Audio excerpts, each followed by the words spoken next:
getting on the floor, and then the second, probably seeing a lot of the things that you wanted to see in the first half. Luka and Marcus getting on the floor, and then the second half not being as crisp and as sharp, but probably groups of guys that aren't going to play together a ton. How do you balance the kind of the pluses and the minuses? It's very simple, actually. We're trying to form consistent habits, and so if you're trying to do that, that means everybody. It doesn't mean 3 guys. You need everybody doing that. And thought there were some really good things we did tonight on both ends of the floor. There were some possessions in the first half where we were able to execute multiple square to reds, multiple pick and rolls, finish with a block out. Thought our throw aheads in the first half were fantastic. But if you want to be a good team, you got to do it every single time. You got to do the right thing every single time, and that's where I don't think any of the groups tonight were as consistent as they need to be. And to me, we took a step forward with some of the defensive stuff from the other night against Golden State, and we took a step backwards tonight, and that's, I think, a little bit frustrating. Specifically for Luka and Marcus Smart, since it was their preseason debut, what did you make of both of their games? I thought Marcus was very physical and tenacious. Would have liked to have gotten him a shot, at least one, in 20 minutes. That's where I think just, fooling around with the game a little bit. Didn't like some of the no pass possessions and some of the shot selection. And then Luka, he did some good things. I said at halftime to you, he had 2 opportunities to score right at the rim in the first half and try to make the pass to DA for the lob. And I think just first time, trying to work that partnership. But I like what I saw from him, and I like what I saw from Marcus.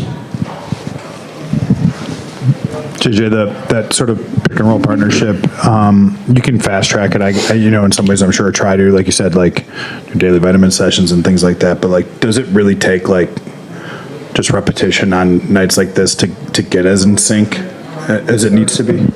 Yes, and 2 goes back to the small interactions. I thought for most of the game we were really good with that, player to player, and there has to be, it's my job to help problem solve, and that's what a coach does, right? We problem solve, but some of that problem solving in real time has to happen on the court, and that's where I think there's some really positive trends for our team. We didn't really get a chance to talk to you about this because it happened in the off season, but you guys, to make this team come together, had to make a decision on Jordan Goodwin. Obviously, he's a guy that you trusted in a big role in your first year on the sidelines, and I know you guys are still in touch. You mentioned texting with him prior to the first preseason game you guys played.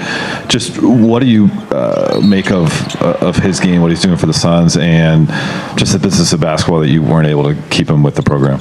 Yeah, Goody and I talked about that, and it's just the nature of how things played out this summer. I don't know how much I can say about that, but I love Goody. I loved coaching him. To me, he's an NBA player, and I think there's probably every coach in the league would love to have a guy like him. Just no nonsense, plays hard, great teammate, does all the stuff that as a coach it's sometimes hard to ask guys to do because it's not glamorous, and he just embraces it. And I've seen him play enough, and I've watched him as his coach, and I've seen him prior. And I'm not surprised that he was, able to have a really strong offensive night. And looking ahead to tomorrow, Jackson, Gabe, Brewy, Vander didn't play tonight. Safe to assume they will play tomorrow. Yes. And would that mean AR, Luka, DA, someone else would not play? Yeah, we're still going to make some decisions on that. We obviously want to be smart with 4 games and 6 nights in the preseason. So we'll make those decisions. But the guys that sat tonight that are healthy will play tomorrow. JJ, you mentioned some of those small interactions, getting better at those. What are some of those moments that come to your mind, at least for tonight?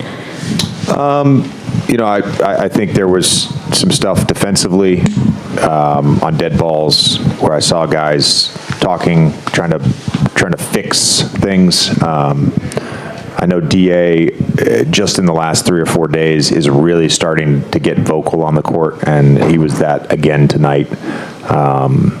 I think Luka and AR, it's their, to me, it's their biggest point of development this season. Just growing as on-court leaders and off-court leaders. You mentioned pregame kind of the mental space that Luka's been in that kind of allows him to find that weird sort of mix of like joy and rage, and did you see that tonight? Did it look like the kind of the guy you had seen prior? Did it? Do you know what I'm saying? Like even in small moments. No, he's a weirdo. Yeah, it's the skipping up the court and stuff. I think it's good, and that's not to say he has an ability to do what I would call it like silly stuff, but still be locked in. It's important to him that basketball is fun, and I've talked about this a lot in the last since I was his teammate, but he's at play. And that's part of what makes him great. It's a discovery process of play every single time he takes the court. And there's certain things that you have to be okay with. There's certain things that are non-negotiable in terms of accountability. And that's why he's such a pleasure to coach, because he allows me to do that while still giving him the freedom to take one-legged shots. Luka, how did it just feel? Your first game since obviously the way that you played for Slovenia, it looked like that translated pretty quickly for you and the rhythm that you found. But how did you feel? I feel great. I felt great. I was probably better than I expected. Those first games are kind of rusty, but I was just very happy to be out there again. Couple just new players that were not on the team last year, obviously, that were out there with you, and Smart and Ayton. Wondered what you saw from each on both ends of the court. Both were great. Obviously it's preseason. Obviously we're just getting started, but they were both great. Day's getting his rhythm. It was Marcus' first game back, so kind of expect a little rustiness. But I'm just happy to share the court with those guys. Before the game, JJ spoke to the comfortability that he kind of sees in you, and getting back to how he saw you when he was your teammate in Dallas, just kind of the way that you are and the fun and the approach and how that translates to the court. Do you feel like that, or are you, now that you're able to mirror that of getting actually onto the basketball court? Yeah, for sure. Obviously I had to carry JJ when he was my teammate. He couldn't move at all, so I had to carry him big time. No, but all seriousness, I feel that way. I think just getting out there playing basketball for me is amazing. I missed it. I think you can see those fullness. I'm just happy to be on the basketball court again.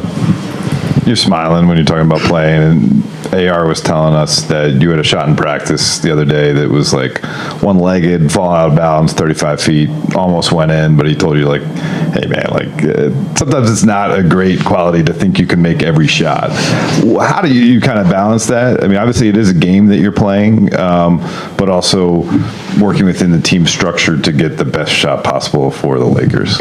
Yeah, obviously, at some point there's going to be heat checks for me, for sure. I kind of like that, where there's going to be heat checks from other guys too, but just trying to balance that rhythm between get a better shot or just some crazy shot.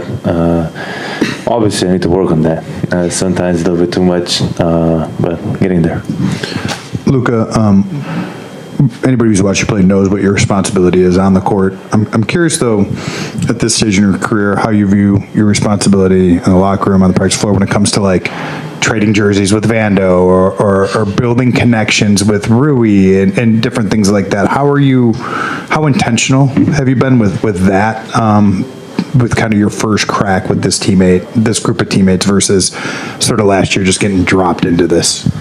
Yeah, I think this year, for my part, it wasn't intentional. It just kind of happened, And those things, if you want to build those things, you can't just force it. And those things just happen. And we've been having a good preseason. The chemistry is great, and for us to be great, we need to have a great chemistry. Luka Doncic and Austin Reeves shine bright against the Suns. The Los Angeles Lakers finally picked up their first preseason win in a rematch against the Golden State Warriors. But with a back-to-back stretch on the schedule, a rarity in preseason, the team had little time to celebrate. On Tuesday night, they faced off against the Phoenix Suns in another opportunity to make a statement. The Lakers were short-handed in their first outing, and while key players sat again, all eyes were on Luka Doncic, who made his long-awaited preseason debut. Head coach JJ Redick had previously stated that Doncic would be on a minutes restriction after his summer run at Eurobasket 2025, but on Tuesday, the team gave the green light and Doncic delivered. While the Lakers ultimately fell 113-104, the scoreboard felt like an afterthought. Doncic picked up exactly where he left off in international play, poised, in control, and downright dominant. From the opening tip, it was clear the Suns had no answer for him. Doncic orchestrated the offense with ease, scoring at will and setting up teammates with precision. At times, it felt like he was toying with defenders, controlling the game at his own pace. He finished the night with 25 points, 7 rebounds, and for assists, shooting 7 for 15 from the field and 4 for 8 from beyond the arc. He checked out for good in the third quarter, having already made his presence felt. And while Doncic was the headliner, Austin Reeves continued his impressive preseason campaign, proving once again that he can shine alongside another star. Phoenix tried to disrupt his rhythm with physical defense, but Reeves didn't flinch. Whether slashing to the rim, getting to the free throw line, or knocking down jumpers, he played with confidence and control. Reeves matched Doncic's 25 points on 8 of -16 shooting and added 4 rebounds, 2 assists, a steal, and a block in another all-around performance. Veteran Marcus Smart made his preseason debut as well, though he took a back seat offensively as he works his way back into game shape. In 20 minutes of action, he didn't attempt a shot, but his defensive presence was felt. DeAndre Ayton quietly put together another solid showing, recording a double-double with 10 points and 13 rebounds, along with an assist, 2 steals, and 3 blocks. A strong effort on both ends of the floor. On the Suns' side, Jared Butler stole the spotlight with a game-high 35 points, while former Laker Jordan Goodwin added 24 points and 6 assists in a revenge-minded performance. What's next for the Lakers? The Lakers are back at it on Wednesday night in Las Vegas, taking on the Dallas Mavericks in a rare preseason back-to-back. They'll then wrap up their exhibition schedule at home on Friday, when they face the Sacramento Kings. With the regular season around the corner, the momentum is building and the stars are starting to shine. What comes next for the Lakers? With their next preseason game coming fast, the Lakers face the Dallas Mavericks in Las Vegas, a matchup carrying more weight than the average exhibition game. This contest will mark Luka Doncic's first appearance against his former team since the midseason trade that shocked the league. While the preseason is typically about rotations and rhythm, the emotional undercurrent of this reunion adds an undeniable intensity. Doncic will likely see limited minutes again, but every moment on the court will be closely watched by fans and analysts alike. The Mavericks, meanwhile, are treating the game as a full dress rehearsal. With Kyrie Irving sidelined for the season due to a torn ACL, Dallas is relying heavily on a younger core to carry the offensive load. Their focus is on cohesion and filling leadership gaps, a theme that mirrors the Lakers' own challenges. For Los Angeles, injury updates are shaping the early storylines. LeBron James is expected to miss the beginning of the regular season, sidelined by a sciatic nerve issue. That puts more responsibility on Doncic to lead, not just as a scorer, but as the engine of the offense. The Lakers' coaching staff is already making adjustments to accommodate this shift in dynamic. Rookie forward Adu Thero is still recovering from a knee injury and has yet to debut in the preseason.